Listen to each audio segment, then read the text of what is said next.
Hello friends, welcome to GET's Education Academy. Today I am going to start chapter number 3rd, Rolling the Countrysides from class 8th. So let's start. Rolling the Countrysides का मतलब है यहाँ पे दोस्तों ग्रामीण क्षेत्रों में शासन. So here is the figure number 1. Robert Clive accepting Diwani of Bengal, Bihar and Odisha from the Mughal ruler in 1765. इस इमेज में क्या दिखाया है कि रॉबर्ट क्लाइव जो हैं वो मुग़ल एम्परर से बंगाल, बिहार और उड़ीसा की दीवानी को एक्सेप्ट करते हुए. दीवानी का मतलब है to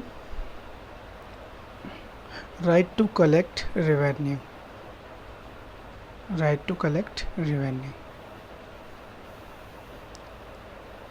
so the company become दीवान.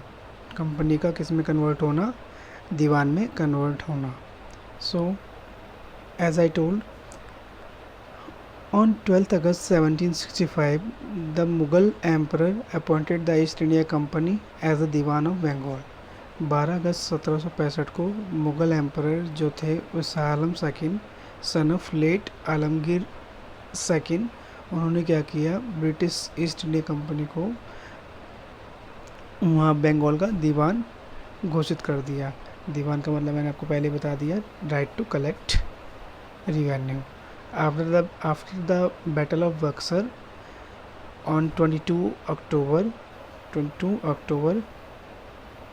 1764 के बाद एक ट्रीटी हुई, ट्रीटी ऑफ इलाहाबाद. उसके तहत क्या किया गया, मुगल एम्परर ने ईस्ट इंडिया कंपनी को दीवान घोषित कर दिया बंगाल का. The actual event most probably took place in a Robert Clive tent. जो एक्चुअली कंडीशन दिखाई गई वो एक रॉबर्ट क्लाइव के टेंट में हुआ है, but with a few Englishman and the Indians as a witness. वहाँ पे कुछ अंग्रेज होंगे और कुछ इंडियन होंगे as a witness. But in the painting, लेकिन इस पेंटिंग में the event is shown as a majestic occasion. इसे यहाँ पे एक बहुत बड़ा समारोह के रूप में दिखाया गया है, taking place in a grand setting. The painter was convinced by the Clive to record a memorable event in life. Clive, जिस पेंटर ने ये इमेज बनाया है उसे किसने ने अपॉइंट किया है? क्लाइव ने ही, रॉबर्ट क्लाइव ने अपॉइंट किया है उसके लाइफ के यादगार पलों को बनाए रखने के लिए. The grant of Deewani clearly was one such event in the British imagination. और ये दीवानी सिस्टम को ग्रहण करना भी क्या है, एक उसके लाइफ का एक मेमोरेबल इवेंट है, जैसे कि आप देख भी सकते हो, है ना. ये रॉबर्ट क्लाइव है और ये मुगल एम्परर है जो क्या दे रहे हैं, अपनी दीवानी राइट प्रोवाइड कर रहे हैं रॉबर्ट क्लाइव को. तो चलिए आगे बढ़ते हैं. As Diwan the company become the chief financial administrations of the territories under its control. Now it had to think the administrating the land and organizing its revenue resources. अब क्या था, जैसे कि कंपनी के पास क्या आ गया, दीवानी राइट आ गया कि वहाँ के सोर्स टैक्स वसूल कर सके, वहाँ से पैसे वो कलेक्ट कर सके. सो अब बात आती है कि किस तरीके से वहाँ से पैसों को एज अ रिवेन्यू रिसोर्स के रूप में इस्तेमाल कर सके. This had to be done in the way that could yield enough revenue to meet the growing expenses of the company. ताकि क्या हो, जो कंपनी के एक्सपेंसेस हैं उसे क्या कर सके, वो लोग फुलफिल कर सके. A trading company has also to ensure that it could buy the product it's needed and sell what it wanted. इसके अलावा जो ट्रेडिंग कंपनी थी, जो व्यापारी ब्रिटिशर्स कंपनी थी, वो क्या चाह रही थी कि हम क्या करें, उन प्रोडक्ट्स को भी खरीद सके और जो चाहते हैं और वो सामान भी बेच सके जो वो उस टाइम पे बेचना चाहती हो. So over the year, company also learned that it had to move with some caution. तो ब्रिटिश को पता था कि हमें एक एक रूल्स एंड रेगुलेशन बनाने होंगे ताकि इन सब चीज़ों को फॉलो किया जा सके easily. Begin at the alien power it needed to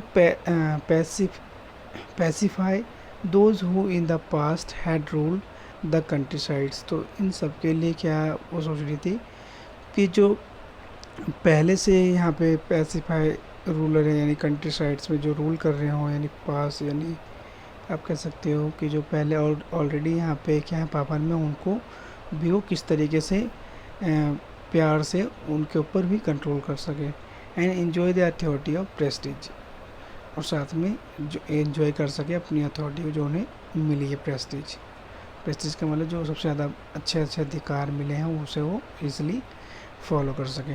those who had local power to control but they could not be entirely eliminated. और वो ये भी जानते थे कि जो यहाँ पे लोकल पावर हैं उनको कंट्रोल कर सकते हैं लेकिन उसे पूरी तरीके से ख़त्म नहीं कर सकते.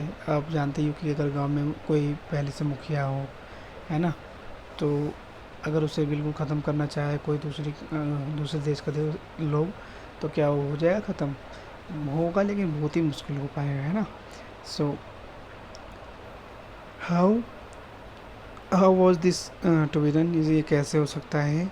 इन this chapter we will see now the company came to colonise the countrysides, organise the revenue resources, redefine the rights of people and produce the crops it wanted. तो ये कैसे हो पॉसिबल हो पाता है इस चैप्टर में ये पढ़ेंगे. कंपनी किस तरीके से कॉलोनाइज करना स्टार्ट कर दिया गांव के में जाके कंट्री आउटसाइड में, एंड किस तरीके से उन्होंने रेवेन्यू रिसोर्सेज को ऑर्गेनाइज़ किया. इसके अलावा लोगों को क्या क्या राइट्स प्रोवाइड किए एंड वो कौन कौन सी क्रॉप्स को उन्होंने प्रोड्यूस करना स्टार्ट किया जो वो चाहते थे.